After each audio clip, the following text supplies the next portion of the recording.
Salam, selamat pagi Bapak Ibu sidang jemaat yang dikasihi oleh Tuhan Yesus Kristus. Firman Tuhan yang mendasari pemberitaan kita hari ini terdapat di dalam kitab Ibrani. Namun sebelum kita membaca dan merenungkannya, mari berdoa. Bapa, kami bersyukur atas hari baru dan kesempatan yang Engkau berikan bagi kami untuk kembali menguatkan iman kami melalui firman-Mu yang akan kami baca dan renungkan hari ini. Lingkupi kami dengan kuasa Roh Kudus, agar kami tidak hanya dapat menjadi pendengar yang baik, tetapi lebih daripada itu, kami dapat diteguhkan melalui kuasa firman-Mu. Urapi dan pakailah hamba-Mu untuk dapat berkata-kata seturut dengan kehendak-Mu. Dalam nama Tuhan Yesus kami berdoa. Amin. Ibrani pasal 1 ayat yang ke-8 hingga ayat yang ke-12. Tetapi tentang anak, ia berkata, "Tahta-Mu ya Allah, tetap untuk seterusnya dan selamanya, dan tongkat kerajaan-Mu adalah tongkat kebenaran. Engkau mencintai keadilan dan membenci kefasikan. Sebab itu Allahmu telah mengurapi engkau dengan minyak sebagai tanda kesukaan, melebihi teman-teman sekutumu. Dan pada mulanya, ya Tuhan, Engkau telah meletakkan dasar bumi, dan langit adalah buatan tangan-Mu.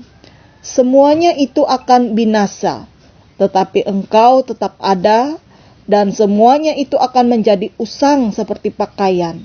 Seperti jubah akan Engkau gulungkan mereka, dan seperti persalinan mereka akan diubah. Tetapi Engkau tetap sama, dan tahun-tahun-Mu tak berkesudahan." Amin. Saudara yang dikasihi oleh Tuhan, bagaimanakah Yesus menurut persepsimu? Untuk dapat menjawab pertanyaan ini dengan tegas, baiklah kita bersama-sama menggumuli firman Tuhan yang sudah kita baca bersama. Saudara, surat kepada jemaat Ibrani, kalau kita baca keseluruhan isinya, mengandung sejumlah pokok pengajaran. Salah satunya mengenai diri dan karya Kristus. Pengajaran ini dilatar belakangi adanya orang-orang Kristen Yahudi abad pertama yang telah mengembangkan pengajaran yang tidak seimbang kepada para malaikat dan peranan mereka dengan kebesaran Kristus. Dalam hal inilah kemudian ketuhanan Kristus itu ditegaskan oleh penulis surat Ibrani, secara khusus untuk menyatakan identitas Yesus sebagai Allah. Yesus Kristus memiliki superioritas atau keunggulan atas setiap orang dan setiap ciptaan. Yesus adalah penguasa tertinggi. Ia lebih tinggi daripada para malaikat, dari semua nabi, bahkan Musa dan Yosua. Itu dapat kita baca ditegaskan lebih lanjut dalam pasal 2 ayat yang pertama hingga pasal 4 ayat yang ke-14. Kedudukan Yesus lebih tinggi dari malaikat-malaikat sekalipun. Sebab mengapa? Sebab malaikat dalam bahasa Yunani, angelos, artinya utusan, adalah makhluk surgawi yang berperan membawa pesan Allah kepada manusia dan melaksanakan segala kehendak Allah. Penulis surat Ibrani dalam hal ini, saudara, hendak menyatakan bahwa anak Allah atau Yesus Kristus juga adalah seorang utusan, tetapi ia lebih tinggi daripada malaikat karena hubungannya dengan Allah lebih istimewa. Ia disebut anak Allah, suatu gelar yang tidak pernah diberikan kepada malaikat. Bisa kita bandingkan itu di dalam Mazmur pasal 20 ayat yang ke-7 dan Matius pasal 3 ayat yang ke-17. Oleh karena itu para malaikat juga menyembah Dia. Yesus adalah anak sulung Allah yang dihormati. Sebagaimana budaya dalam keluarga Yahudi, anak sulung mendapat kedudukan dengan hak istimewa dan tanggung jawab tertinggi. Nah, saudara, karena itu superioritas Yesus tak tertandingi. Ia adalah sang anak yang kepadanya tonggak kerajaan kebenaran akan diberikan untuk selamanya, sebagaimana yang dikatakan di dalam ayat yang ke-8. Dan karena anak mencintai keadilan dan membenci kefasikan, Allah telah mengurapinya dengan minyak sebagai tanda kesukaan.